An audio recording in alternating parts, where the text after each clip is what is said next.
अस्सलाम वालेकुम। मेरा नाम है डॉक्टर सैफ राज इकबाल। उम्मीद है आप लोग खैरियत से होंगे। सबसे पहले आप सबको बहुत बहुत ईद मुबारक। पाकिस्तान में तो कल ईद है, लेकिन बाहर के ममालिक में आज शायद ईद मनाई जा रही होगी। तो ईद में खुश रहें, खुशियाँ बांटें, अपनों को खुश रखें। बाकी आज जिस टॉपिक पे बात करेंगे वो है बच्चों में कब्ज़ कुशा कतरों का इस्तेमाल। बहुत ही एक कॉमन सी चीज़ है बच्चों में कब्ज़। अब कब्ज़ जो है वो कोई जो है ऐसी चीज़ नहीं है जो ट्रीटेबल नहीं है विदाउट मेडिसिन, क्योंकि ये एक डाइटरी जो है वो नेग्लिजेंस कह लें आप या एरर कह रहे हैं, उसकी वजह से होती है बच्चों में मोस्टली। अगर उसका कोई सच कोई मेजर इशू नहीं है तो। अब होता क्या है कि जब बच्चे को कब्ज़ होती है, माँ बाप जाते हैं मेडिकल स्टोर पे और जाके कहते हैं कि कोई कब्ज़ वाला सिरप दे दें, और मोस्टली मोस्टली स्टोर वाले जो लोग हैं वो सिकिलेक्स, पिकिलेक्स ड्रॉप्स ये दे देते हैं।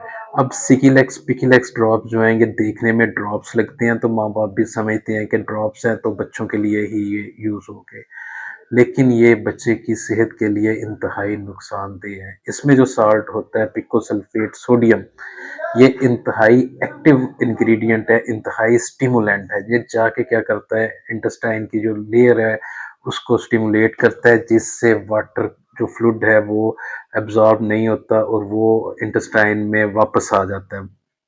अब जब वो वापस आ जाता है तो ऐसी हालत में बच्चा डिहाइड्रेशन की तरफ जा सकता है, उसे क्रैम्प्स पड़ सकते हैं पेट में, और उसके बाद उसको बहुत सीवियर डायरिया हो सकता है, जो फिर आगे जो है वो डिहाइड्रेशन की तरफ लेके जा सकता है बच्चे को। उसके अलावा इसके लीवर पे जो है वो बहुत टॉक्सिक इफ़ेक्ट हैं, इसमें लीवर का साइज़ भी बड़ा कर देता है ये, और भी काफ़ी सारे जो हैं इसके साइड इफ़ेक्ट हैं। मतलब मेन बेसिक जो है वो ये है। आप देखते हैं कि ये in the form of drop है तो ये बच्चे के लिए है, ऐसा ये नहीं है बिल्कुल। तकरीबन ये 7 से 8 जो है माँ के बच्चे 7 से 8 साल के बच्चे के लिए यूज़ हो सकते हैं। अब आप क्या करें कि आपके बच्चे को कब्ज़ है, तो उसमें क्या करें, उसका वाटर इनटेक ज़्यादा कर दें। अगर आप उसे फ़ॉर्मूला मिल्क दे रहे हैं तो उसमें थोड़ा पानी जो है वो उसको ज़्यादा कर लें। उसके अलावा बच्चे का बेली मसाज करें हल्का-हल्का, उसको हो सके तो इस तरीके से टकोर करें, उसकी मूवमेंट को है वो बढ़ाएँ, थोड़ी टाँगों की मूवमेंट को बढ़ाएँ। इस तरीके से जो है बच्चे का इलाज करें। लेकिन ये जो ड्रॉप्स हैं ये एक तो नुकसानदेह हैं, साथ-साथ अगर आपको ये इफ़ेक्ट ना भी आए तो बच्चे को आदत पड़ जाती है इन ड्रॉप्स की। जब तक आपने ये ड्रॉप्स नहीं देने तब तक उसने बहाना नहीं करना। उम्मीद है मेरी ये वीडियो माँ-बाप के लिए जो है वो फ़ायदेमंद होगी।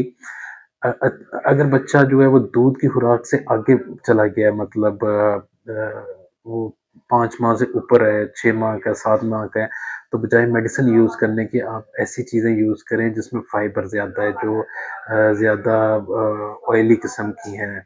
उनसे भी ये जो कॉन्स्टिपेशन का मसला है ये हल हो जाता है। जैसे बहुत एक आम कॉमन सी चीज़ है, ज़ाहिर है सब बीमार होते थे, हमारे बचपन में वो होती थी गुलकंद, गुलाब के फूलों से बनती है, वो यूज़ करें आप, अरके गुलाब यूज़ करें।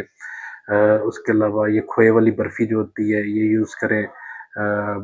उसके अलावा देसी घी, मक्खन वग़ैरह ये चीज़ें, इनसे जो है कॉन्स्टिपेशन बेटर हो जाती है। आटा अगर आप व्हाइट यूज़ कर रहे हैं तो उसकी बजाय जो है वो चक्की का पिसा हुआ वो वाला आटा यूज़ करें। बाकी दुआओं में याद रखिएगा और अच्छे से ईद गुज़ारिएगा। अल्लाह हाफ़िज़।